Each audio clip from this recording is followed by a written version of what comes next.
வார்த்தை செய்தி. இன்னைக்கு கர்த்தரிடத்தில் விசுவாசிகளின் இருதயம் ஒரு நன்றி உள்ள இருதயமா இருக்க வேண்டும். எப்படிப்பட்ட இருதயமா? நன்றி உள்ள இருதயம். அல்லேலூயா. இங்க கர்த்தரிடத்துல விசுவாசிகளின் இருதயம் ஒரு நன்றி உள்ள இருதயமா இருக்க வேண்டும் கர்த்தரிடத்தில் என்று இன்றைக்கு ஒரு தலைப்புல தேவ ஆவியானவர் நமக்கு உதவி செய்திருக்கிறார். கர்த்தர் இந்த வார்த்தைகளை தேவனை ஆராதிக்க வேண்டும், தேவனை துதிக்க வேண்டும் என்பதுதான் முக்கியத்துவம். அல்லேலூயா. நன்றி செலுத்துகிற விதமாக நாம் இருக்கணும். ஆமென். இந்த வாரங்கள் முழுமையா கணினிமையை போல கர்த்தர் பாதுகாத்தார் என்பதற்காக நன்றி உள்ளவர்களாக நான் அந்த பரிசுத்த ஓய்வு நாளை மனமகிழ்ச்சி நாளில் நான் வருகிறேன் என்று சொல்லி சீக்கிரத்துல சோத்திர ஆராதனையிலும் கலந்து கொண்டு கர்த்தருக்கு நன்றி சொல்லுகிறவர்களாக இருக்கணும். ஆமென். அப்படி சொல்லும் போது கர்த்தர் உன் ஆபத்துல இருந்து கர்த்தர் காப்பாற்றுவார், உன்னை விபத்துல இருந்து கர்த்தர் காப்பாற்றுவார், உன்னுடைய கஷ்டத்துல இருந்து கர்த்தர் உன்னை காப்பாற்றுவார், உன்னுடைய சரிவிலிருந்து கர்த்தர் உன்னை தூக்கி விடுவார், உன் தேவைகளை கர்த்தர் சந்திப்பார், உன்னை பொருளாதாரத்திலே கர்த்தர் உன்னை உயர்த்துவார், உனக்கு வீடு வாங்குவதற்கு கர்த்தர் கிருபை தருவார், நீ வீடு கட்டுவதற்கு கர்த்தர் கிருபை தருவார். எல்லாவற்றிலும் தேவனாகிய கர்த்தரை நீ நன்றி உள்ளவர்களாக துதிக்கும் போது தேவனாகிய கர்த்தர் நம்ம வாழ்க்கையில பெரிய மாற்றங்களை விட்டு வருவார். கரங்களை தட்டி கர்த்தர் பயன்படுத்தலாம். அல்லேலூயா. அங்க சங்கீதக்காரன் தேவனை துதிக்கும் போது அங்க சொல்றாரு பாருங்க, 100வது சங்கீதத்துல 4வது வசனத்தை நம்ம வாசிக்கலாம். அவர் வாசல்களில் துதியோடும் அவர் பிரகாரங்களில் எப்படி இருக்கணுமா? புகழ்ச்சியோட. அருமை. எத்தனை பேர் நம்ம வருத்தமா வருமா, புகழ்ச்சியா வருமா? கர்த்தர் எனக்கு சந்தோஷமா வச்சிருக்கிறார், கர்த்தர் என்னை அமிர்தமாய் ஆசீர்வதித்து இருக்கிறார். ஆமென். சந்தோஷத்தோட அவர் புகழ்ச்சியோடு கர்த்தர் ஒன்றும் எனக்கு செய்யலன்னு ஒருவரும் யாராலையும் சொல்ல முடியாது. ஆமென். ஏதோ ஒரு காரணத்தினால ஏதோ ஒரு காரியத்தை கர்த்தர் நமக்கு செய்து நம்மளை உயர்த்தி வைத்திருக்கிறார். முதலாவது அவருடைய சொந்த ரத்தத்தை விலை கிரயமா கொடுத்து அடிமையா இருந்த பாவத்தில் அடிமையா இருந்த உன்னை மீட்டு எடுத்திருக்கிறார். கரங்களை தரலாமா? அல்லேலூயா. முதல்ல செய்த காரியம் உன்னை மீட்டு எடுத்திருக்கிறார். அதுவே பெரிய, இந்த உலகத்துல பெரிய விஷயம். ஆமென். பாவத்தின் அடிமை, பாவத்துக்கு அடிமையா இருந்த நம்மளை மீட்டு எடுத்திருக்கிற தேவன். ஆமென். அல்லேலூயா. இரண்டாவதாக மறுபடியும் சங்கீதக்காரன் அங்க தேவனை துதித்து பாடுகிறார் பாருங்க. 106வது சங்கீதத்துல முதல் வசனத்தை நம்ம வாசிக்கலாம். அல்லேலூயா. அல்லேலூயா. கர்த்தரை துதியுங்கள். அவர் எப்படிப்பட்டவரா? நல்லவர். அல்லேலூயா. அவர் நல்லவராக இருக்கிறார். நல்லவராக இருக்கிறதுனால அவர் என்ன பண்ணணும்? துதிக்கணும். அல்லேலூயா. நாம துதிக்கிறதுக்காக தான் நன்றி உள்ளவர்களாக நம்ம இருக்கணும். ஆண்டவர் நமக்கு ஜீவனை கொடுத்திருக்கிறார். எழுந்து போன ஜீவனை, பாவத்துல எழுந்து போன ஜீவனை மறுபடியும் கர்த்தர் நமக்கு கொடுத்திருக்கிறார். அல்லேலூயா. பாவத்துல இருந்து நமக்கு மீட்டு எடுத்திருக்கிறார். பாவத்துல இருந்து நம்ம என்ன பண்ணியிருக்கிறாரா? மீட்டு எடுத்திருக்கிறார். அதுக்காக நம்ம என்ன பண்ணணும்? துதிக்கணும். உன்னை மீட்டதுனால உனக்கு ஒரு பெரிய விசேஷமான காரியம் நடக்க போகுது. அல்லேலூயா. ஏன்னா மீட்கப்படாதவர்களுக்கு நித்திய ஜீவன் கிடையாது, மீட்கப்பட்டவர்களுக்கு நித்திய ஜீவன் கண்டிப்பா உண்டு. அல்லேலூயா. இதுதான் நம்ம கிறிஸ்தவ வாழ்க்கையில நம்ம புரிந்து கொள்ள வேண்டும். ஆமென். அல்லேலூயா. அவங்களுக்கு என்ன இல்ல? மீட்கப்படாதவர்களுக்கு நித்திய ஜீவன் இல்ல, மீட்கப்பட்டவர்களுக்கு நித்திய ஜீவன் உண்டு. ஆமென். அல்லேலூயா. அங்க எபேசியர்ல 5வது அதிகாரத்துல 20வது வசனத்தை வாசிக்கலாமா? எபேசியர் 5:20.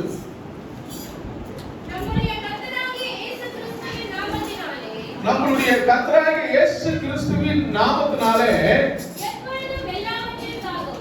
எப்பொழுதும் எல்லாவற்றிற்காகவும் பிதாவாகிய தேவனை ஸ்தோத்திரித்து என்ன பண்ணணுமா? தெய்வ பயத்தோட ஒருவருக்கு ஒருவர் என்ன பண்ணணுமா? கீழ்ப்படிந்து இருங்கள். அல்லேலூயா. தேவனாகிய கர்த்தருக்கு முன்பாக நாம் எப்படிப்பட்டவர்களாக இருக்க வேண்டும் என்று வேதம் சொல்கிறது என்றால் கீழ்ப்படுகிறவர்களாக இருக்கும். அல்லேலூயா. அல்லேலூயா. அடுத்ததாக கொலோசியர் புத்தகத்துல 2வது அதிகாரத்துல 6வது வசனத்தை நம்ம வாசிக்கலாம். ஆகையால் கர்த்தராகிய கிறிஸ்து இயேசுவை ஏற்றுக்கொண்டபடியே அவருக்குள் மேற்கொண்டவர்களாகவும் அவர் மேலே கட்டப்பட்டவர்களாகவும் அவருக்குள் நடந்து கொண்டு நீங்கள் போதிக்கப்பட்டபடியே விசுவாசத்துல உறுதிப்பட்டு சோத்திரத்தோடு அதுல என்ன பண்ணுமா? பெருகணுமா? அல்லேலூயா. அல்லேலூயா. நீங்க சோத்திர ஆராதனை கொடுக்குறேன், ஒருத்தர் கூட அந்த சோத்திர பலி ஏறெடுக்கிறதே இல்லை. அல்லேலூயா. 2 சோத்திர பலியாவது சொல்லுவாங்கன்னு நான் பார்க்கிறேன். அல்லேலூயா. அல்லேலூயா. சோத்திரத்துல தேவனை ஆராதிக்கணும். அல்லேலூயா. சங்கீதக்காரன் 50வது அதிகாரத்துல 23வது வசனத்துல அவங்க சொல்றாரு பாருங்க. மேல் வசனத்தை 22வது வசனத்துல இருந்து வாசிக்கல. தேவனை மறக்கிறவர்களே இதை சிந்தித்துக் கொள்ளுங்கள். இல்லாவிட்டால் நான் உங்களை என்ன பண்ணுவேன்? பீடி போடுவேன். கீழே சோத்திர பலியிடுகிறவன் யார் மகிமைப்படுறாங்களா? தேவனை, கர்த்தரை மகிமைப்படுறாங்க. மனுஷனை கிடையாதுங்க, கர்த்தரை மகிமைப்படுத்துறது. சோத்திர பலியிடுகிறவன் தேவனை. எத்தனை பேருக்கு நம்ம சோத்திர பலியிட்டு வீட்டில் ஜெபிக்கிறோம்? அல்லேலூயா. சோத்திர பலி இடுகிறவன் தேவனை மகிமைப்படுத்துறான். சோத்திர பலி புஸ்தகம் எத்தனை பேர்கிட்ட இருக்குது? அல்லேலூயா. சோத்திர பலி சொல்லி நீங்க ஜெபிங்க. சோத்திர பலி இட்டு கர்த்தரை மகிமைப்படுத்துங்க. கர்த்தர் உன் குறைகள் எல்லாம் கர்த்தர் மாற்றுவார். ஆமென். அல்லேலூயா. அல்லேலூயா. தேவனுக்கு முன்பாக நீ சோத்திர பலி இடும்போது உன் தேவைகளை எல்லாம் கர்த்தர் சந்திப்பார். ஆமென். அல்லேலூயா. அந்த வசனத்தை வாசிங்க முழுமையா. சோத்திர பலி இடுகிறவன் என்னை மகிமைப்படுத்துகிறான். தம் வழியை செம்மைப்படுத்துகிறவர்களுக்கு தேவனுடைய ரட்சிப்பை வெளிப்படுத்துவேன் என்று சொல்லுகிறார். அல்லேலூயா. ரட்சிப்பு. சோத்திர பலி இடுகிறவனுக்கு என்ன கிடைக்குமா? ரட்சிப்பு. ரட்சிப்புன்னா என்னங்க?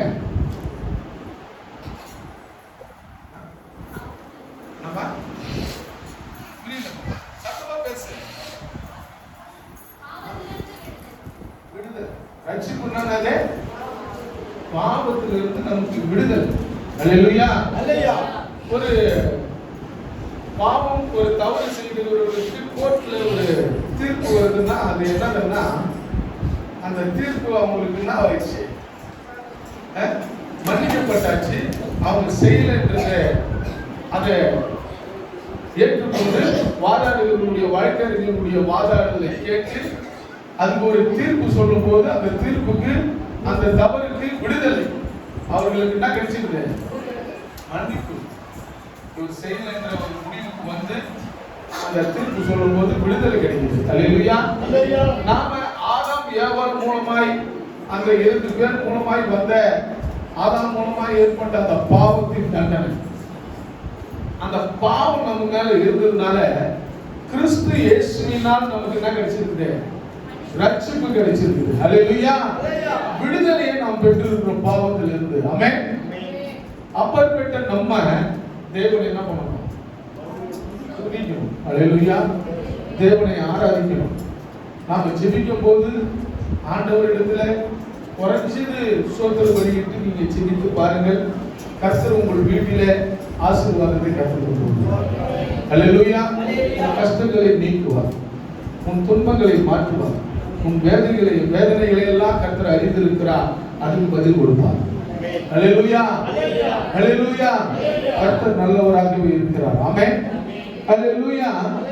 மூன்று விஷயங்களை தேவனுடைய சமூகத்திலே சொல்வது என்று நான் தீர்மானம் செய்து இங்க வந்திருக்கிறேன். அல்லேலூயா. கர்த்தர் ஆவியானவர் எனக்கு உதவி செய்வாராக. அல்லேலூயா. முதல்ல நன்றியற்ற இருதயத்தில் இருக்கக்கூடாது, அது நமக்கு ஆபத்து. அல்லேலூயா. நன்றியற்ற இருதயம். ஆமென். அப்போ நம்ம இரண்டாவது காரியம், நன்றி உள்ள இருதயம் வளர்ப்பது நன்மைகளை உண்டாக்கும். ஆமென். நமக்கு என்ன உண்டாக்குமா? தேவனிடத்தில் நன்றி இல்லாதவர்களாக இருந்தால் நமக்கு ஆபத்து வந்துருமா? நன்றி உள்ளவர்களாக இருந்தால் நமக்கு நன்மைகள் வருமா? மூன்றாவதாக, நன்றி உள்ள இருதயத்தை வளர்ப்பதின் காரணம் நமக்கு என்னன்னா ஆசீர்வாதமாக இருக்கும். ஆபத்திலிருந்து கர்த்தர் விடுவிப்பார். அல்லேலூயா. உன்னை பொருளாதாரத்தில் கர்த்தர் உயர்த்துவார். நீ நடந்து கொள்ள வேண்டிய விதத்தை கர்த்தர் பார்த்து உன் வாழ்க்கையில மிகப்பெரிய காரியங்களை கர்த்தர் செய்வார். அல்லேலூயா. தேவனிடத்தில் நாம் எப்படி இருக்கிறோம், எப்படிப்பட்டவர்களாக நாம் இருக்கிறோம் என்பதை நாம் அறிந்து கொள்ளணும். ஆமென்.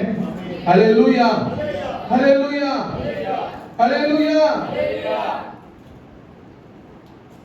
ரோமர் 1வது அதிகாரம் 21வது வசனம்.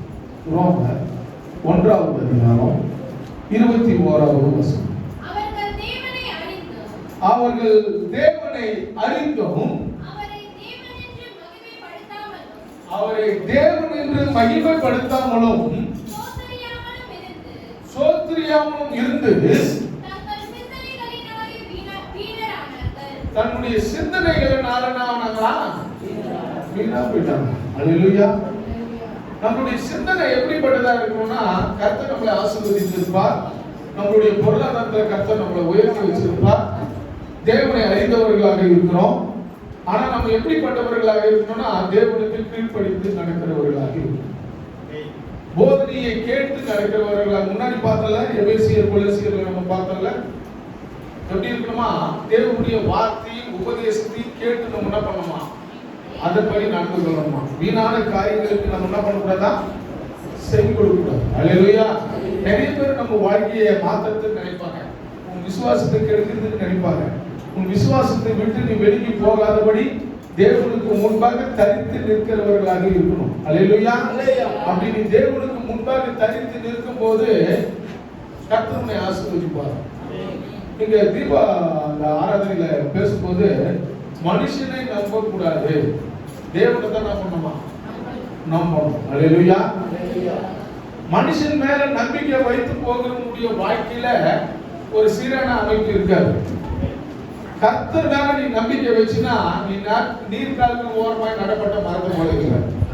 அல்லேலூயா, அல்லேலூயா.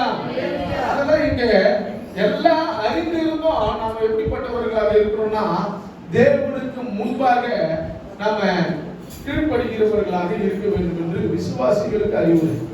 அல்லேலூயா. விசுவாச குடும்பங்களுக்கு அறிவுரையாக இங்க பவுல் ரோமர் புத்தகத்தில் அங்க எழுதுகிறார். அல்லேலூயா. நாம விசுவாசம் உள்ளவர்களாக இருக்க வேண்டும் என்று. ஆமென். நன்றி உள்ளவர்களாக இருக்க வேண்டும். மத்தேயு 5வது அதிகாரத்துல 45வது வசனமும், அப்போஸ்தலர் புத்தகத்துல 14வது அதிகாரத்துல 15லிருந்து 17 வரையும். மத்தேயு 5:45 வாசிங்க. இப்படி செய்வதனால் நீங்கள் பரலோகத்தில் இருக்கிற, இப்படி செய்கிறவர்கள் நான் நீங்கள் பரலோகத்தில் இருக்கிற. மத்தேயு தான் வாசிக்கிற. மத்தேயு 5:45 வாசிமா. இப்படி செய்வதனால், இப்படி செய்வதனால் நீங்கள் பரலோகத்தில் இருக்கிற உங்கள் பிதாவுக்கு, நீங்கள் பரலோகத்தில் இருக்கிற உங்கள் பிதாவுக்கு புத்திரராய் இருப்பீர்கள். புத்திரராய் இருப்பீர்கள். அவர் தீயோர் மேலும் நல்லோர் மேலும் தமது சூரியனை உதிக்க பண்ணி நீதி உள்ளவர்கள் மேலும் அநீதி உள்ளவர்கள் மேலும் மழையை பெய்ய பண்ணுகிறார். அல்லேலூயா. நீ கரெக்டா இருந்தாதான் எல்லாரும் மேலும் என்ன வருமா? மழையும் சூரியனும் உதிக்கும். அதுக்காக தான் உன்னை ஆண்டவர் கொடுத்திருக்கிறார், ஏற்படுத்தி இருக்கிறார். அல்லேலூயா. இந்த உலகத்துல எல்லாரும் நல்லா இருக்கணும்னா நீங்க எப்படிப்பட்டவர்களாக இருக்கணுமா? ஜெபிக்கிறவர்களாக, துதிக்கிறவர்களாக, வேதத்தை அறிந்தவர்களாக, வேதம் என்ன போதிக்கப்படுகிறதோ அதை கேட்டு நடக்கணுமா? அல்லேலூயா. அப்படின்னா ரோமர் புத்தகத்துல அந்த 1வது அதிகாரத்துல 21வது வசனத்துல அங்கே சொல்லப்பட்டிருக்கிற அந்த வார்த்தையை நீங்கள் கவனிக்கும் போது சரியாய் படிக்கணும். சரியாய் படித்து அதை கவனிக்கும் போது நீங்கள் இதை தெரிந்து கொண்டு நடக்கிறவர்களாக இருக்க வேண்டும் என்று வேதம் சொல்லுகிறது. அப்போஸ்தலர் புத்தகத்துல 14வது அதிகாரத்துல 15லிருந்து 17 வரை வாசிக்கும். மனுஷரே ஏன் இப்படி செய்கிறீர்கள்? நாங்களும் உங்களைப் போல பாடுள்ள மனுஷர் தானே.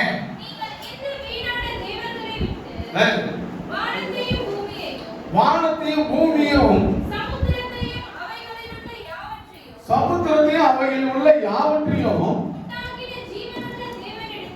உண்டாக்கின ஜீவனுள்ள தேவனிடத்திற்கு திரும்ப வேண்டும் என்று உங்களுக்கு பிரசங்கிக்கிறோம். அல்லேலூயா. வீணான காரியத்தை நம்ம என்ன பண்றது? நம்ம கவனத்தை செலுத்திடணும். வானத்தையும் பூமியை உண்டாக்கின தேவனுக்கு தான் உங்க கவனம் எப்படி இருக்கணுமா? ஆராதிக்கிறதுல இருக்கணும், துதிக்கிறதுல இருக்கணும், தேவனை தேடுகிறதுல இருக்கணும். அல்லேலூயா. வீணான சிந்தனை, வீணான காரியங்களுக்கு நம்ம போகாதபடி நம்ம கவனம் உள்ளவர்களாக இருக்கணும். அல்லேலூயா. எப்படி இருக்கணுமா? கவனம் உள்ளவர்களாக. வீணான மனுஷரே ஏன் இப்படி செய்றீங்க? தேவையில்லாத காரியம்லாம் செய்யாதீங்க. தேவனுக்கு நன்றி உள்ளவர்களாக இருக்கணும். ஆனா இங்க அப்போஸ்தலர் புத்தகத்துல சொல்றாங்க நன்றி உள்ளவர்களாக இருக்கணும். அதுக்கு தெசலோனிக்கேயர் புத்தகத்துல 5வது அதிகாரத்துல 18வது வசனத்தை நம்ம வாசிக்கலாம். எல்லாவற்றிலேயும் ஸ்தோத்திரம் செய்யுங்கள். என்ன பண்ணுமா? எல்லா காரியத்திலும், நல்ல காரியத்திலும் சரி, தீய காரியத்திலும் சரி, நாம நன்மையை பெற்றுக் கொண்டாலும் சரி, எல்லா காரியத்திலும் நம்ம ஸ்தோத்திரம் செலுத்தணும். ஆமென். ஆண்டவரே, என் வாழ்க்கையில் இது மாதிரி நடந்துச்சு பாருங்க. ரொம்ப கஷ்டமான சூழ்நிலையில் இருக்கிறேன், வேதனையான காரியத்தில் இருக்கிறேன். இது என் வாழ்க்கையில் என்ன பண்ணக்கூடாது? மீண்டும் வரக்கூடாதுன்னு ஜெபிக்கணும். ஆண்டவரே, எனக்கு இந்த காரியத்தை ஆசீர்வாதமா கொடுத்திருக்கீங்க, இதை வாய்க்கை செய்திருக்கீங்க, உங்களுக்கு நன்றி ஆண்டவரேன்னு சொல்லுகிறவர்களாக. ஆமென். இனி என் வாழ்க்கையில எவ்வளவு பெரிய கஷ்டமான சூழ்நிலையில என் வாழ்க்கையில என்ன பண்ணக்கூடாது? வரக்கூடாதுன்னு நன்றி சொல்லுகிறவர்களாக இருக்கணும். ஆசீர்வாதத்தை பெற்றுக்கிறேன்னா தேவனிடத்துல நன்றி சொல்லுகிறவர்களாகவும் இருக்கணும். அல்லேலூயா. அங்க பவுல் என்ன சொல்றாரு? தெசலோனிக்கேயருக்கு வாசிங்க அந்த வசனத்தை. எல்லாவற்றிலேயும் ஸ்தோத்திரம் செய்யுங்கள். எல்லாவற்றுக்கும் என்ன பண்ணணுமா? ஸ்தோத்திரம் செலுத்தணுமா? ஆண்டவரே, என்ன மன்னிச்சிடுங்கப்பா. அங்க தாவீது அறிக்கையிடுறார். தாவீது தேவனிடத்தில் அறிக்கையிடும் போது அவர் பாவங்கள் மன்னிக்கப்படுது. அல்லேலூயா. நாம அறிக்கையிட்டு ஸ்தோத்திரம் செலுத்துகிறவர்களாக இருக்கணும். ஆண்டவருக்கு எல்லாத்துக்காகவும், நல்லதுக்கும் சரி கெட்டதுக்கும் சரி, ஆண்டவருக்கு அதுக்காக தான் நம்ம வீட்டுல எல்லாத்துக்கும் செலவு வைக்கணும். அல்லேலூயா. எந்த காரியம் நடந்தாலும், நல்லது நடந்தாலும் கெட்டது நடந்தாலும், நம் வீட்டுல ஒரு ஜெப கூட்டம் வைக்கிறது தேவனை ஸ்தோத்திரிக்கிறது. அல்லேலூயா. நம்ம ஸ்தோத்திரம் செலுத்துகிறவர்களாக இருக்கணும், நன்றி உள்ளவர்களாக இருக்கணும். கர்த்தருடைய சமூகத்துல நாம் எப்படிப்பட்டவர்களாக இருக்க வேண்டும் என்றால், விசுவாசிகள், விசுவாச குடும்பங்கள் எப்படிப்பட்டவர்களாக இருக்கணும்னா நன்றி உள்ளவர்களாக இருக்க வேண்டும் என்று வேதம் சொல்லுகிறது. அல்லேலூயா. அல்லேலூயா. அருமை தேவ பிள்ளைகளே, கர்த்தர் நல்லவராகவே இருக்கிறார். ஆமென். ரோமர் 8வது அதிகாரம் 28, 29. அன்றியும் அவருடைய தீர்மானத்தின்படி அழைக்கப்பட்டவர்களாய் தேவனிடத்திலே அன்பு கூறுகிறவர்களுக்கு சகலமும் நன்மைக்கு ஏதுவான. அல்லேலூயா. கரங்களை தட்டி கர்த்தரை மகிமைப்படுத்தலாமா? அல்லேலூயா. சகலமும் எப்படி இருக்குதா? நன்மைக்கு ஏதுவான காரியம். ஆமென். அந்த வசனத்தை இன்னொரு முறை வாசிங்க. அன்றியும் அவருடைய தீர்மானத்தின்படி. யாருடைய தீர்மானமா? கர்த்தருடைய தீர்மானத்தின்படி நமக்கு கட்டளை கொடுக்கப்பட்டிருக்குதா இல்லையாப்பா? பழைய ஏற்பாடுல இஸ்ரவேலர்களுக்கு கட்டளை கொடுக்கப்பட்டிருக்கிறது. புதிய ஏற்பாடுல நமக்கு கட்டளை கொடுத்திருக்கா இல்லையா? எங்க கொடுத்திருக்கு சொல்லுங்க. நமக்கு கட்டளை கொடுத்திருக்கா இல்லையா?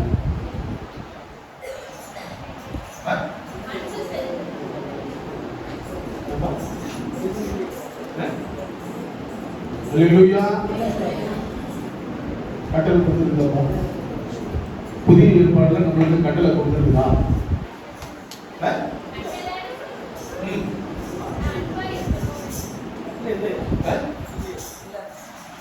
கட்டளை இல்லையா? என்ன கட்டளை சொல்லுங்க. ஆவியானவரால் ஏவப்பட்டு எபேசியர் புஸ்தகம் 4வது அதிகாரம் 22வது வசனத்திலிருந்து நம்ம எடுத்து வாசிக்கலாம். தேவனிடத்திலிருந்து பெற்றுக் கொடுத்த கட்டளை. ஹல்லேலூயா. பவுல் மூலமாக நமக்காக கொடுக்கப்பட்டிருக்கிற கட்டளை எபேசியர் புஸ்தகம் 4வது அதிகாரம் 22வது வசனம். முதல்ல இருந்தே வாசிக்கலாம். ஹல்லேலூயா. ஆதலால் கர்த்தர் நிமித்தம் கட்டுண்டவனாகிய நான் உங்களுக்கு சொல்லுகிறது 22ல இருந்தே வாசிக்கலாம். அந்தபடி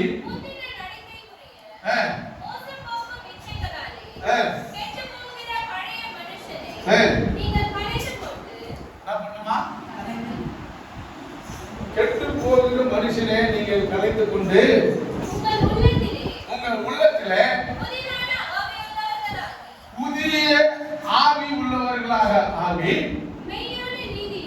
மெய்யான நீதியிலும் பரிசுத்தத்திலும் தேவனுடைய சாயலாக சிருஷ்டிக்கப்பட்ட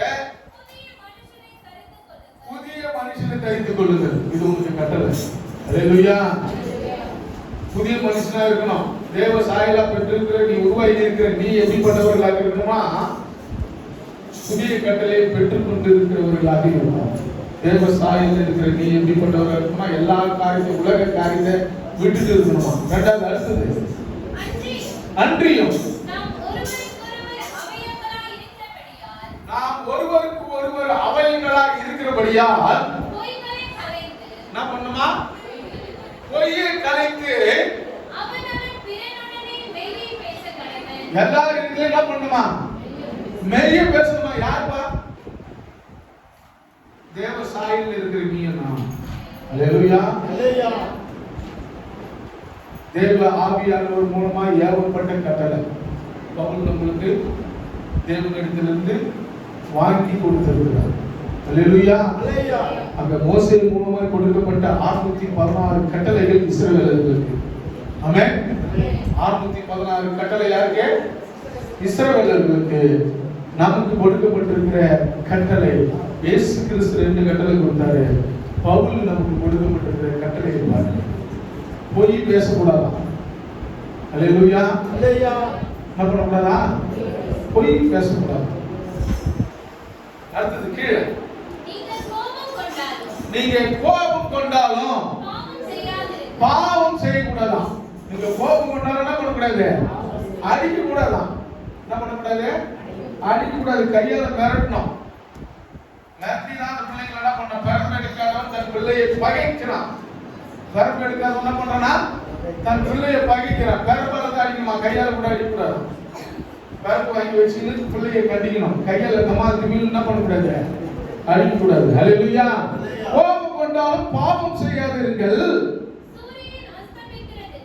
சூரியன் அஸ்தமிக்கிறதுக்கு முன்னாக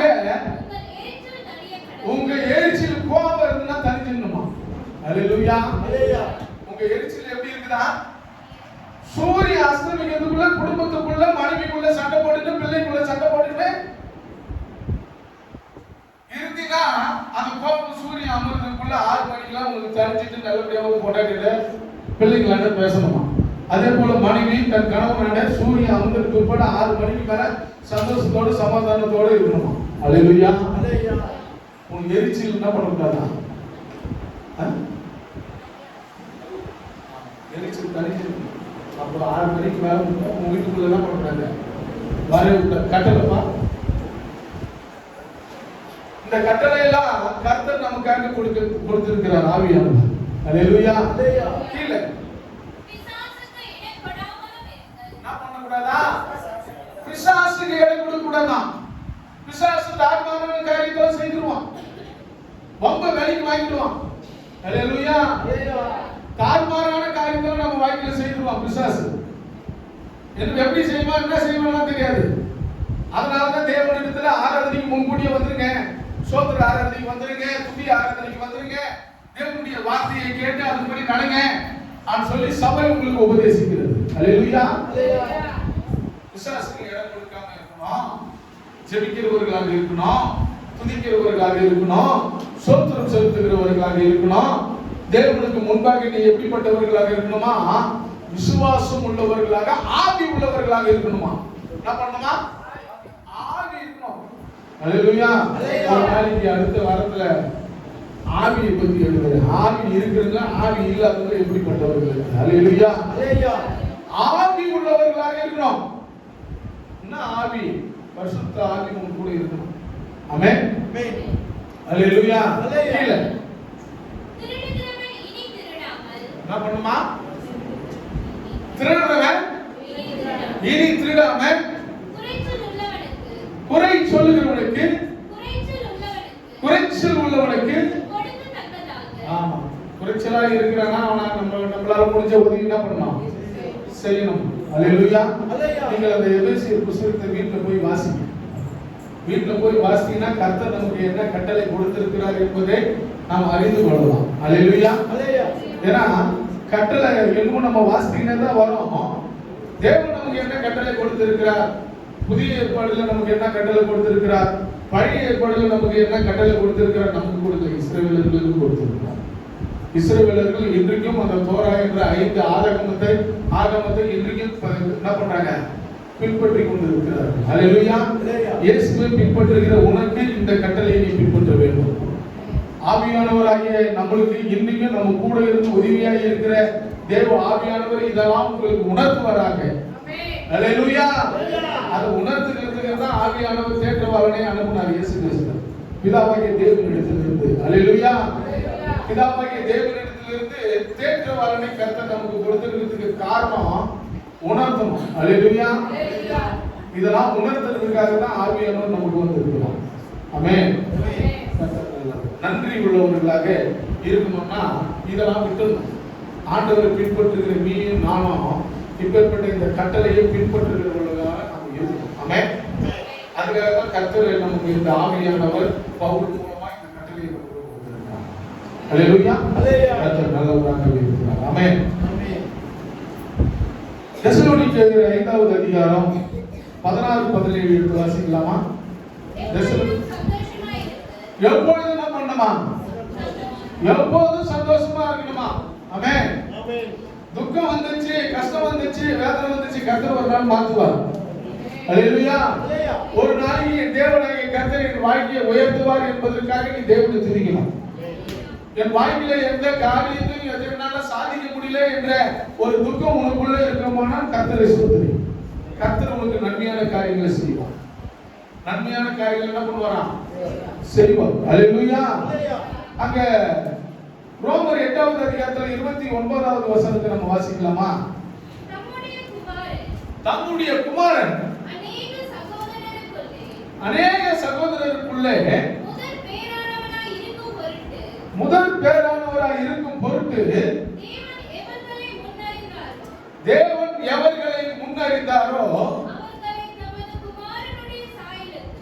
தம்முடைய குமாரனுடைய சாயலுக்கு அவர்களை ஒப்பாய் இருப்பதற்கு முன் குறித்திருக்கிறார். அல்லேலூயா. கண்களை தட்டி கர்த்தரை மகிமைப்படுத்தலாமா? எதுக்காக முன் குறித்திருக்கிறார் என்பதை நீங்க யோசிக்கணும். அல்லேலூயா. ஏதோ தேவாலயத்துக்கு போறோம், நாட்டியமாச்சுன்னா எதுக்காக உன்னை அழைச்சிருக்கிறார்? பிதாவாகிய தேவன் உன்னை எதுக்காக இயேசு கிறிஸ்து மூலமாய் தன் குமாரனுக்கு ஒப்பாக உன்னை வைத்திருக்கிறார் என்றால் நீ நித்திய ஜீவனை அனுபவிக்கணும். அல்லேலூயா. குமாரனாகிய இயேசு கிறிஸ்து அதுக்காகவே இந்த பூமியில வந்து தன் ஜீவனை கொடுத்திருக்கிறார். ஆமென். தேவனை ஆராதிக்கிற பிள்ளைகளாக இந்த உலகத்துல உருவாக்கும் போது தேவனை ஆராதிக்கல, மறுதலிச்சிட்டாங்க. ஆனால் தேவனை ஆராதிக்க வேண்டும் என்பதற்காக சொந்த குமாரனையே இந்த பூமிக்கு கொடுத்து ரத்த சிந்தி விலை கிரயமாக மீட்டு எழுதுகிறது எதுனா தேவனை ஆராதிக்கிறதுக்காக நித்திய ஜீவனை அனுபவிக்கிறதுக்காக. ஆமென். நீங்க அப்போ நன்றி உள்ளவர்களாக இருக்கணும் ஆண்டவருடைய சமூகத்தில். அப்படி இருக்கும்போது கர்த்தர் உங்களை ஆசீர்வதிப்பார். ஆமென். ஹல்லேலூயா, ஹல்லேலூயா. அது மாத்திரம் இல்ல, தேவனுடைய சமூகத்தில் நாம் எப்படிப்பட்டவர்களாக இருக்க வேண்டும் என்று தேவன் விரும்புகிறார். எப்போதும் சந்தோஷமா இருக்கணுமா?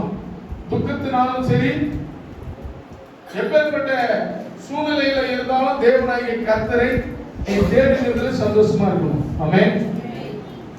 நன்றி உள்ளவர்கள் இருதயம்.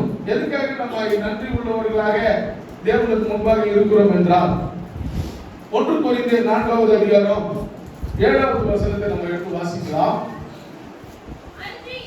அன்றியும்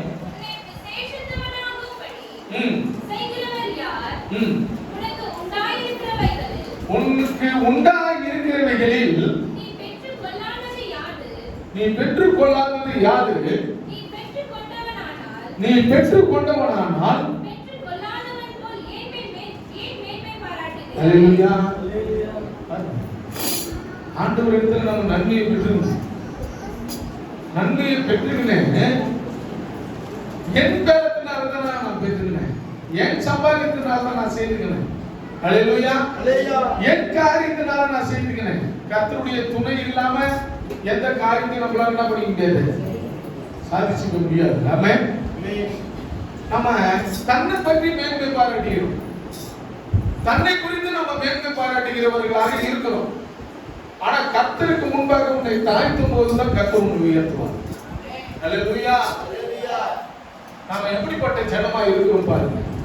இயேசு கிறிஸ்து மூலமாய் நமக்கு பலனை கொடுத்து, கர்த்தர் நமக்கு ஆரோக்கியத்தை கொடுத்து, சம்பாதிக்கக்கூடிய கிருபையை கொடுத்து, நம்ம பூமியில வளர்ச்சி அடையக்கூடிய கிருபையை கர்த்தர் கொடுத்திருக்கிற நம்ம என்ன சொல்றோம்னா, அங்க சொல்ற பாருங்க, மேன்மை பாராட்டு. நம்ம வாழ்க்கையில மேன்மை பாராட்டக்கூடாது. சிந்தனை, நம்மளுடைய சிந்தனை எப்படிப்பட்டதா இருக்குன்னா, தேவனுக்கு முன்பாக இருக்கணும். நம்மளை நாமே உயர்த்தி கொள்ளக்கூடாது. அல்லேலூயா.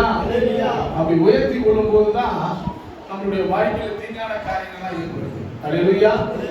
தேவனுக்கு முன்பாக உன்னை தாழ்த்திப்பார், கர்த்தருக்கு முன்பாக உன்னை உயர்த்தாதபடி கண்டிப்பா நீங்க எச்சரிக்கையா இருக்கணும். அல்லேலூயா. என் கருத்தினால நான் சம்பாதித்தேன். நீதிமொழி புத்தகத்தை நம்ம வாசிக்கும் போது அங்கு சொல்லப்படுகிறது என் கல், என் சாமர்த்தியம். அல்லேலூயா. அப்படி என்ன பண்ணக்கூடாதான், தேவனுக்கு முன்பாக சொல்லக்கூடாது. ஆமென். அல்லேலூயா. இங்க புலம்பல்ல 3வது அதிகாரம் 39வது வசனத்தை நம்ம வாசிக்கலாம்.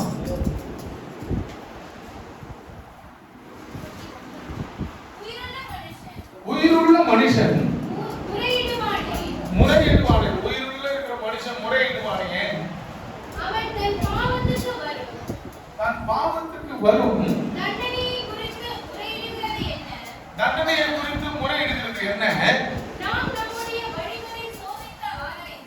நாம் நம்முடைய வழிகளை சோதித்து ஆராய்ந்து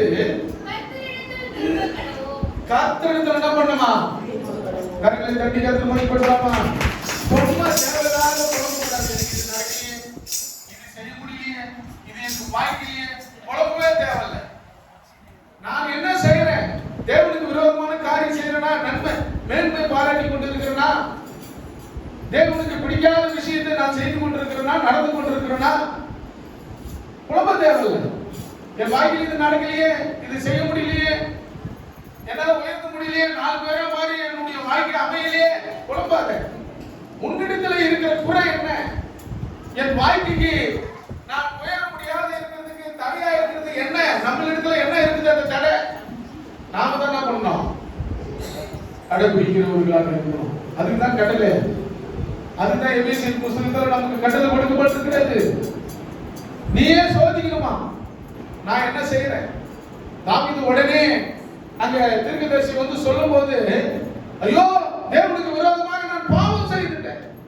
அல்லேலூயா. மனம் திருந்துதா இருப்பாருங்க. ஆமென். இளைய குமாரன் தனக்கு இருந்த ஆஸ்தி எல்லாத்தையும் தகப்பனிடத்துல வாங்கிக்கிட்டு அதிகாரத்தோட போனான். தகப்பன் சொத்து எனக்கு தானே, நான் கல்யாணம் பண்ணிக்க போறேன், எனக்கு தேவையான சொத்தை எனக்கு என்ன பண்ணேன், பிரிச்சு விடு, நான் அதை சரியா பார்த்துக்குவேன். தாய் தகப்பனுடைய உதவி இல்லாம, தேவனுடைய உதவி இல்லாம அந்த காரியத்தை உன்னால தனியா செய்து கொள்ள முடியும்னா முடியாது. ஏன்னா உன் வழியை கெடுக்கிறதுக்கு பாவம் உனக்குள்ள வந்துடும். ஆமென். நீ சீர்படாதபடி, உன் வாழ்க்கையில உயராதபடி, உன் வாழ்க்கையில நீ நினைத்ததை சாதிக்க கூடாதபடி விசுவாசம் தடையை உண்டு பண்ணுவான். அல்லேலூயா. எல்லாத்தையும் ஏற்ற பிற்பாடு தான் அவனுக்கு என்ன வருது, மனம் மாற்றம் வருது. ஆமென். அவனுக்குள்ள இருந்த குறையை அப்பதான் நினைக்கிறோம். அவனுக்குள்ள இருந்த அந்த வசந்த வாசம் அவனுக்கு புத்தி தெரிந்தபோது, அது இல்லம்மா, இப்ப வாசித்தல்ல புலம்பல் 3:39, உயிருள்ள மனுஷன் முறையிடுவானே அவன் தன் பாவத்துக்கு வரும் தண்டனையை குறித்து முறையிடுகிறது என்ன? ஆமா, நம்ம வழியை சோதித்து ஆராய்ந்து. அவனுக்கு புத்தி தெரிஞ்ச உடனே என்ன பண்ணிட்டான், தான் வழி தவறான வழின்னு அப்பதான் சோதித்து அறியணும். தாவீது அப்பதான் அவர் சொல்லும்போது, ஐயோ நம்ம இந்த தவறை செய்துட்டோம்னு சொல்லிட்டு என்ன பண்றாரு, புத்தி தெரியுது. அது வரையும் அவர் என்ன இல்ல, புத்தி தேவனுக்கு தெரியப்படுத்தல. அவன் செய்தது பாவம் சொல்லிட்டு அவனுக்கு அப்ப தெரியல. ஆமென். ஐயோ என் வாழ்க்கையில ஏன் இது நடந்துச்சு, பாவம் உங்களுக்குள்ள வந்துடுச்சு. ஆமென். அப்போ நம்ம வாழ்க்கையில நாம என்ன பண்ணுமா, இந்த விட்டதுல இருந்து வாசிக்கலாம் 39. நம்முடைய வழிகளை சோதித்து ஆராய்ந்து கர்த்தரிடத்தில் திரும்ப கடவுள். கரங்களை தட்டி கருத்து கொடுக்கலாமா? இதுவரைக்கும் எப்படி செய்திருந்தாலும் சரி, எப்படி நடந்திருந்தாலும் சரி, தேவனிடத்தில் நீ முறையிடுகிறது எப்படிப்பட்ட காரியமா இருந்தாலும் சரி, உனக்குள்ள நீ என்ன தேவனுக்கு தவறி இருக்கிறாய் என்பதை நீ அறிந்து மனம் திரும்பும் போது கர்த்தர் உன்னை ஆசீர்வதிப்பார். அல்லேலூயா, அல்லேலூயா. கர்த்தர் உன்னை ஆசீர்வதிக்க வேண்டும் என்றால் உன்னிடத்தில் இருக்கிற குறை அதை தேவனுக்கு முன்பாக நீ அறிஞ்சிடணும். புத்தி தெரியணும் நமக்கு முதல்ல. ஆமென். அல்லேலூயா, அல்லேலூயா. கர்த்தர் நல்லவர். சங்கீதம் 23:1. கர்த்தர் என்னவா இருக்கிறாரா? மேய்க்கிறதுக்கு ஒரு ஆள் இருக்குதுன்றதை நீங்க ஃபர்ஸ்ட் உணரணும். ஆமென்.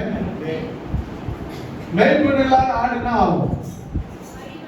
வழிமாறி அதுவா போய்க்கினே இருக்கும். ஆமென். என்ன செய்யறதுன்னே தெரியாது. தட்டி கொடுக்கிறதுக்கு மேய்ப்பன் இருந்தா தான் என்ன பண்ணுவாரு, பசி எடுக்கும் போது கோலை உயர்த்தி ஆகாரத்தை போடுவார். தப்பு செய்யும் போது தடியார் என்ன பண்ணுவாரு, தட்டுவார். ஆமென். மேய்ப்பன் இருக்கிற ஆடு. கர்த்தர் எப்படி இருக்கிறாரோ நமக்கு மேய்ப்பரா இருக்கிறாரா? மேய்ப்பனுடைய சத்தத்துக்கு செவி சாய்க்கிற ஆடு ஆசீர்வாதமா இருக்கும். நல்ல வயிறாரனா ஆகும்.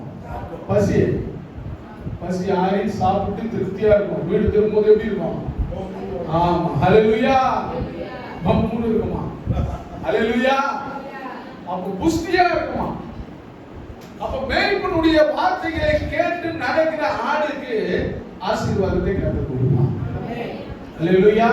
நீ முறையிட தேவை. நீங்க போதிக்கிற அந்த போதனையை கேட்டு அதன்படி நீ நடக்கும்போது, உன் வழியை அதை ஏற்றுக்கொள்ளும் போது உன் வாழ்க்கையில பெரிய மாற்றங்களை கர்த்தர் ஏற்படுத்துவார். கர்த்தர் மேய்ப்பராய் இருக்கிறார், நான் சாட்சி அடைகிறேன். அல்லேலூயா. தேவனாகிய கர்த்தர் எனக்கு மேய்ப்பராய் இருக்கிறதுனால என் வாழ்க்கையில நான் குறைந்து போக மாட்டேன். அல்லேலூயா. ஆசீர்வாதமாக தான் இருப்பேன், நான் சந்தோஷமா இருப்பேன். கர்த்தரை அதுக்காக தான் நீ துதிக்கணும். ஆமென். அல்லேலூயா, அல்லேலூயா. 2 கொரிந்தியர் புத்தகம் 1வது அதிகாரம் 3:10 வாசிக்கிறோம்.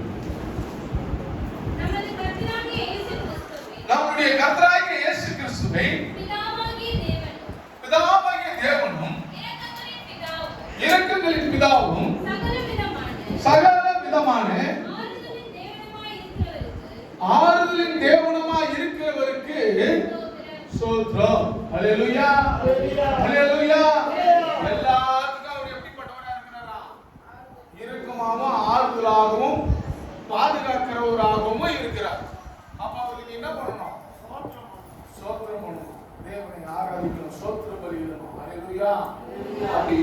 கர்த்தர் உங்க வாழ்க்கையில் பெரிய அற்புதங்களை செய்வார். ஆமென். அல்லேலூயா.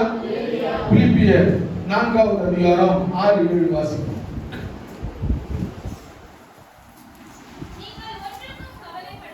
நீங்க ஒன்றுக்கும் கவலைப்படாம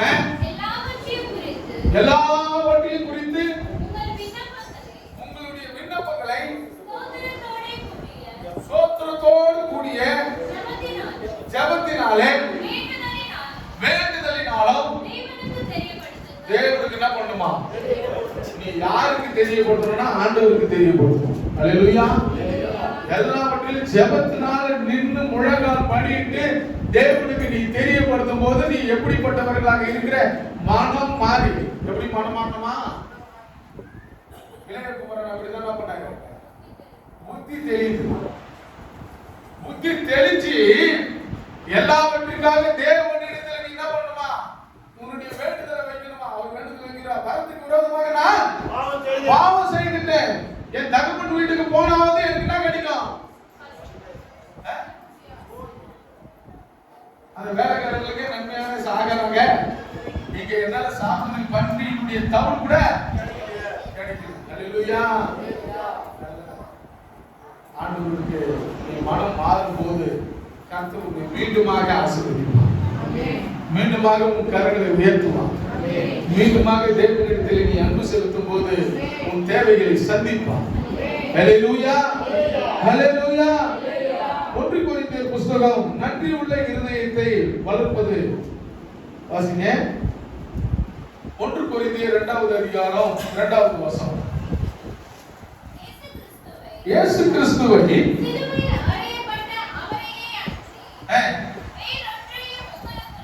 வேறொன்றையும் உங்களுக்குள்ளே ஆமா. அல்லேலூயா. இன்னொரு வாட்டி வாசிமா. இயேசு கிறிஸ்துவை சிலுவையில் அறையப்பட்ட அவரே அன்றி வேறொன்றையும் ஆமென். நாம் எப்படி பண்ணணும்னு இங்க ஒருத்தர் ஆண்டவர் இடத்துல நன்மையை பெற்றிருக்காங்க. 10 பேர். எத்தனை பேரு? 10 பேர். லூக்கா சுவிசேஷ புஸ்தகம் 17வது அதிகாரத்துல 12லிருந்து 19 வரை நீங்கள் வாசித்தீங்கன்னா அவர் கிராமத்துல பிரவேசித்த போது குஷ்ட ரோகமுள்ள மனுஷன் 10 பேர் அவருக்கு எதிராக வந்து தூரத்துல நின்று இயேசு ஐயரே எங்களுக்கு இரங்கும் என்று சத்தமிட்டார்கள். அவர்களை அவர் பார்த்து நீங்கள் போய் எங்க போய் காட்ட சொல்றாரு? நமக்கு உடம்பு வந்ததுன்னா நேரா உடம்பு சுகம் இல்லைன்னா நேரம் எங்க போயிடுறோம்? எங்க போயிடுறோம்? ஆனா ஆண்டவருக்கு என்ன சொல்றாரு? ஆசாரியன் போன் பண்ணி ஊழியக்காரர்கிட்ட போன் பண்ணி எனக்காக கொஞ்சம் ஜெபின்னு கூட நான் பண்றது இல்ல. எங்க போயிடுறோம்? ஆனா இங்க வேதம் சொல்கிறது ஆசாரியத்துல வரும்போது கர்த்தரிடத்துல ஜெபிக்கும் போது கர்த்தர் உங்களுக்கு சொல்லுகிறது. அல்லேலூயா. அங்க போகும்போது அவங்களுக்கு சுகம் உண்டாயிடுச்சு. எத்தனை பேருக்கு? 10 பேர். 10 பேர்ல ஒருத்தன் யாரு? ஒருத்தன் யாரு பாக்கல? அவன் யாரு?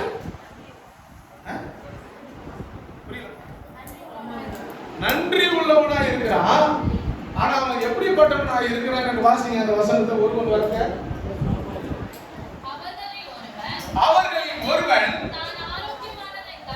நான் ஆரோக்கியமானதை கண்டு திரும்பி வந்து உரக்க சத்தத்தோட நெல் வசனத்தை அவரை பார்த்து நீங்கள் போய் என்றார்.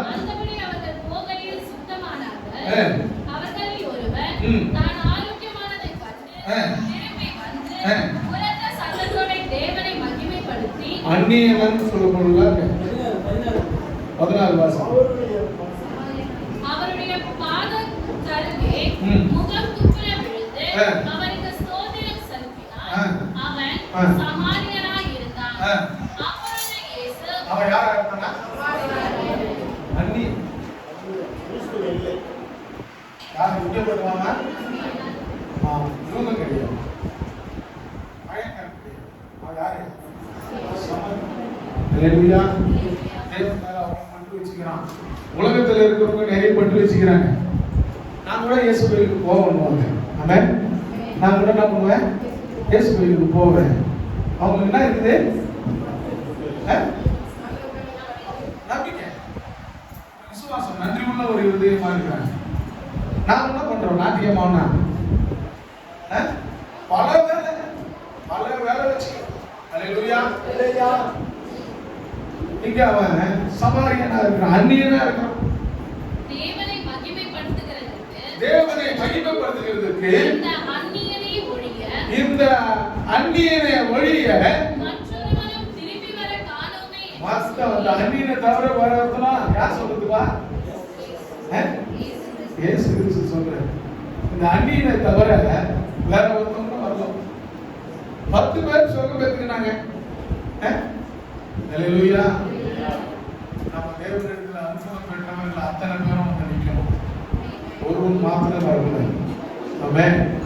10 பேர் அவரிடத்துல நன்மை பெற்றுக்கணும். ஒருத்தர் மட்டும் வந்தா என்ன நியாயம்? ஆனா ஆண்டவர் சொல்றாரு, அங்க ஒரு பெரிய விஷயத்தை அங்க சொல்றாரு பாருங்க. இயேசு வாசிங்க வசனத்தை. தேவனை மகிமைப்படுத்துகிறதற்கு இந்த அந்நியனை ஒழிய ஆ. மற்றொருவனும் திரும்பி வர காணோமே என்று சொல்லி சொல்லி அவனை நோக்கி நீ எழுந்து போ, உன் விசுவாசம் உன்னை உன் ரட்சித்தது. விசுவாசம் உன்னை ரட்சித்தது. கரங்களை தட்டி கரங்களை போடலாமா? உனக்கு விசுவாசம் இருந்தா விடுதலையா எல்லாத்தையும். உனக்கு விசுவாசம் இருந்தா அற்புதம் நடக்கும். உனக்கு நம்பிக்கை இருந்ததுன்னா உன் வாழ்க்கையை உயர்த்துவார் ஆண்டவர். உன் விசுவாசம் உன்னை ரட்சித்தது. உனக்கு விசுவாசம் இருந்ததுன்னா உன் வாழ்க்கையில அற்புதம் நடக்கும். ஆமென். அதான் அங்க சொல்றாரு மரியாதை மாத்தாரங்க. ஆமென். உனக்கு விசுவாசம் இருக்கா? நீ விசுவாசித்தா யாவருடைய தேவ மகிமையே ராசகுமாரோட இருந்து வருவான். உனக்கு விசுவாசம் இருக்குதா? உனக்கு அற்புதம் நடக்கும். உனக்கு வீடு கட்ட போற ஆண்டவர். விசுவாசம் இருக்கா? உன் பிள்ளைகள் நன்றா படிச்சு பெரிய உத்தியோகத்துக்கு போக போறாங்க. விசுவாசம் இருக்கா? ஹல்லேலூயா. என் பிள்ளைகள் நன்றாக படித்து ஒரு நல்ல அரசாங்க வேலையில் என் பிள்ளைகளை கர்த்தர் வைப்பார். விசுவாசம் இருக்கா? அவர் சொன்ன உடனே போயிட்டாங்க. சுகம் நினைச்சிருச்சு. ஒருத்தர் மட்டும் நன்றி சொல்றாரு. அந்த ஒருத்தர் நாம இருக்கணும். ஆமென். ஹல்லேலூயா. ஹல்லேலூயா. நன்றி உள்ளவர்களாக நாம் இருக்கணும். அடுத்த தானியேல் 1வது அதிகாரத்துல 5-8 கடைசியா நம்ம வாசித்து முடிக்கலாம். ராஜா தானியேல் 1:5-8. ராஜா தான் உண்ணும் போஜனத்தினாலே அங்க வாலிப வயசு யாரு? தானியேல்லாம் வாலிபர்கள். வாலிப வயசுல அவங்க எங்க புடிச்சுட்டு வந்துட்டாங்க? எருசலேம்ல இருந்து பாபிலோனுக்கு புடிச்சுட்டாங்க. ஹல்லேலூயா. பாபிலோனுக்கு தூக்கிட்டு வந்துட்டாங்க. கொஞ்சம் நல்லா வாட்ட சாட்டமா இருக்கிறவன், நல்லா படிச்சவன். அது மேல் வசனத்துல பாத்தீங்கன்னா உங்களுக்கு தெரியும். 3வது 4வது வசனத்துல பாத்தீங்கன்னா அவங்க எப்படிப்பட்டவர்கள்லாம் வாலிபர்கள்லாம் நல்லா படிச்சவங்க. அவருக்கு இஸ்ரவேல் புத்திரரை பற்றி அதெல்லாம் வீட்டுல போய் வாசிக்கிறீங்க. இதுக்கு என்ன காரணம்? அவங்களை பிடிச்சிட்டு வந்துட்டாங்க. பிடிச்சிட்டு வந்த உடனே அவங்களுக்கு வேலை செய்யறதுக்கு ஒரு தகுதியான ஆளெல்லாம் தேர்ந்தெடுத்தாங்க. அவங்க எப்படிப்பட்டவர்களாக இருக்குமா? நல்லா புஷ்டியா ஆரோக்கியமா நல்லா வலுவுள்ளவர்களாக இருக்கணும்னு சொல்லி ராஜா என்ன பண்றாரு? நல்ல போஜனங்களை அவங்களுக்கு என்ன பண்ணுமா கொடுங்கன்னு சொல்றாரு. ஹல்லேலூயா. ராஜா வீட்டுல என்ன கிடைக்கும்? அவன் எப்படிப்பட்டவனா? தானியேல் பாருங்க, தேவனுக்கு பயந்தவன். தேவனுக்கு அந்த வாலிப வயசுல தேவனுக்கு பயப்படுற எத்தனை பிள்ளைங்க இருக்கிற பாருங்க. அவரு பயப்படுறான். ஆண்டவருக்கு பயந்து சொல்றாரு, தேவனை மட்டுமே நான் சொத்திருக்க வேண்டும் என்று சொல்லி கண்டதுக்கெல்லாம் ஆசைப்படக்கூடாது, தேவையில்லாமலாம் ஆசைப்படக்கூடாதுன்னு சொல்லி தன்னை வெறுக்கிறார். எப்படி பாரா? வாசிங்க அந்த வசனத்தை. தானியேல் ராஜாவின் போஜனத்தினாலே அவர் பானம் பண்ணும் திராட்சை ரசத்தினாலும் தன்னை தீட்டுப்படுத்த அதெல்லாம் சாப்பிட்டா எனக்கு தீட்டு, தேவனுக்கு விரோதமான காரியம். தன் இருதயத்தில் தீர்மானம் பண்ணிக்கொண்டு அவனுடைய இருதயத்தில் தீர்மானம் பண்ணிட்டானா, ஆண்டவருக்கு விரோதமான காரியத்தை நான் செய்ய மாட்டேன். எத்தனை இளைஞர்கள், எத்தனை பேர் நம்ம தேவனுக்கு விரோதமான காரியம் செய்ய மாட்டோம், நம்ம தீர்மானம் எடுக்கிறோம். அல்லேலூயா. நம்முடைய வழி எப்படிப்பட்ட வழியா இருக்க வேண்டும் என்று நாம் தீர்மானம் செய்கிறோம். தேவனுக்கு பிரியமான வழியா இருக்க வேண்டும் என்று தீர்மானம் செய்கிறோமா? அந்த தானியேல் வாலிப வயசுல ஒரு தீர்மானம் எடுக்கிறார். ஆண்டவருக்காக, கர்த்தருக்காக ஒரு தீர்மானம் எடுத்து, ராஜாவின் போஜனம் எனக்கு தேவையில்லை, இது எனக்கு வேண்டாம், எனக்கு சாதாரணமான பதார்த்தங்களையும் காய்கறிகளையும் மட்டும் கொடுங்க, அதுவே எனக்கு போதும், இந்த ராஜாவின் போஜனம் எனக்கு என்ன தேவையில்லை நான் சொல்லி அங்க சொல்றார். ஆண்டவருக்கு முன்னுரிமை கொடுக்கிறார். 8வது வசனம் வாசிங்க. தானியேல் ராஜாவின் போஜனத்தினாலும் அவர் பானம் பண்ணும் திராட்சை ரசத்தினாலும் தன்னை தீட்டுப்படுத்தலாகாது என்று தன் இருதயத்தில் தீர்மானம் பண்ணிக்கொண்டு தன்னை தீட்டுப்படுத்தாதபடி பிரதானிகளின் தலைவனிடத்தில் வேண்டிக் கொண்டான். ஹல்லேலூயா. கர்த்தர் அந்த தலைவனிடத்தில் அனுகிரகம் செய்து அவன் கேட்டதுபடி அவருக்கு ஆகப்பட்டார். ஆமென். அப்ப ஆண்டவருக்கு பிரியமா நடந்துக்கிறதுனால ஆண்டவர் அவனை வயதான காலத்துல ஒரு சமமான ஒரு வயசுல தானியேலை ஆண்டவர் காப்பாத்துறாரு. ஒரு சட்டம் கொண்டு வராங்க. ஒரு சட்டம் கொண்டாந்து என்ன பண்றாங்க? 6வது அதிகாரம் தானியேல்ல முதல் வசனம் வாசிங்களேன். ராஜ்யம் முழுவதையும் ஆளும்படிக்கு தன் ராஜ்யத்தின் மேல் 120 தேசாதிபதிகளை ராஜாவுக்கு நஷ்டம் வராதபடி அந்த தேசாதிபதிகள் கணக்கு ஒப்புவிக்கிறதற்காக அவர்களுக்கு மேலாக 3 பிரதானிகளையும் ஏற்படுத்துவது தரியு ராஜாவுக்கு நலம் என்று கண்டது. இவர்கள் 3 பேர்ல யார் ஒருத்தரா இருந்தான்? தானியேல் ஒரு ஆளு. இவனுக்கு வரவே கூடாது, வேக சொன்னான். அடிமையா இருந்தவன். நம்ம இங்கேயே வச்சுக்கிட்டு போனோம், நம்ம இங்கேயே இருந்துட்டோம். இவன் அடிமையா வந்தவனுக்கு என்ன கிடைக்கல? ராஜ்யத்தில் ஒரு அதிகாரம் கிடைக்க கூட தீர்மானம் பண்ணிட்டான். அல்லேலூயா.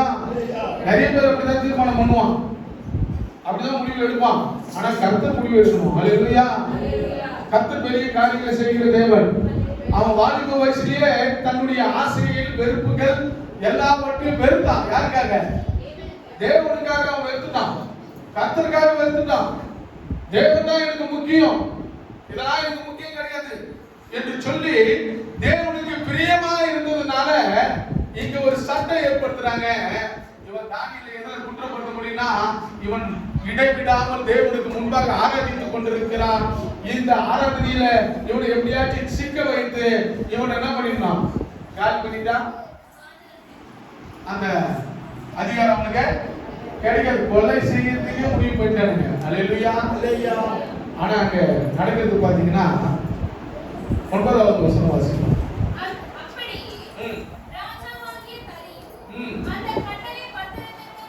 என்ன பண்ணிட்டானா? தரியு அதை கேட்டுட்டு அவனுக்கு சொல்றதை கேட்டுட்டு என்ன பண்ணிட்டாங்க? கையெழுத்து போட்டு தானியேலோ வென்றால் ஆமா, அந்த பத்திரத்துல கையெழுத்து வச்சாச்சு. அந்த சிலையை தரியு ராஜாவுடைய சிலை தான் வணங்கணும்னு சொல்லி அந்த ஒரு தீர்மானம் போட்டு சட்டை ஏற்றி ராஜா கையெழுத்து போட்டு மோதிரத்தை ஏற்றி முத்திரையா குத்திட்டு பிற்பாடு அவன் என்ன பண்றான்? வேற யாரையும் வணங்க கூடாது, வேற எந்த தெய்வத்தையும் வணங்க கூடாது, அந்த நாட்டின் தெய்வத்தையும் வணங்க கூடாது, உங்க தெய்வத்தையும் வணங்க கூடாது. யார் தான் வணங்கணும்? ராஜாவே. ஒரு பெரிய சட்டம். ராஜாவினுடைய மோதிரம் இன்னைக்கு அரசாங்கத்துடைய முத்திரை போட்டு அந்த தாள்ல வந்துச்சுன்னா அது என்ன பண்ண கூடாது? நம்ம மீறக்கூடாது. கலெக்டர் போயிட்டு ஒரு முத்திரையை ஒரு கடையிலயோ ஒரு அலுவலகத்துல எங்கேயோ போயிட்டு ஒரு ஃபேக்டரியோ அவர் போயிட்டு அந்த பூட்டுல ஒரு துணியை சுத்தி அங்க ஒரு முத்திரை வச்சுட்டா என்ன பண்ண முடியாது? பாருங்க, மீறவும் கூடாது. நம்ம ராஜாவின் முத்திரை, அது அரசாங்கத்தின் அரசாங்கம் கொடுக்கப்பட்டிருக்கிற முத்திரையை யாரும் என்ன பண்ணக்கூடாது. இங்க தானியேல் அரசாங்கம் போட்ட முத்திரை, ராஜாவின் மோதிரத்துல முத்திரை போட்டாச்சு. இதை எல்லாரும் கடைபிடிக்கணும். அந்த தேசத்துல வாழ்கிற அத்தனை மக்களும் கடைபிடிக்கணும். அல்லேலூயா. ஆனா அவன் இளமை வயசுல ஆண்டவரை எப்படி 3 வேளை துதிச்சானோ, ஆண்டவருக்கு எந்த அளவுக்கு முக்கியத்துவம் கொடுத்தானோ, அதே முக்கியத்துவத்தை எந்த சட்டமும் என்ன தடுக்க முடியாது, எப்பேற்பட்ட ஆட்களும் என்ன தடுக்க முடியாது. தேவனுக்கு கொடுக்க வேண்டிய முக்கியத்தை நான் கொடுப்பேன் என்று சொல்லி தன் வீட்டுல போய் பால்கனியை திறந்து அங்க தேவனை 3 வேளையும் துதித்தான் என்று வேதம் சொல்லுது.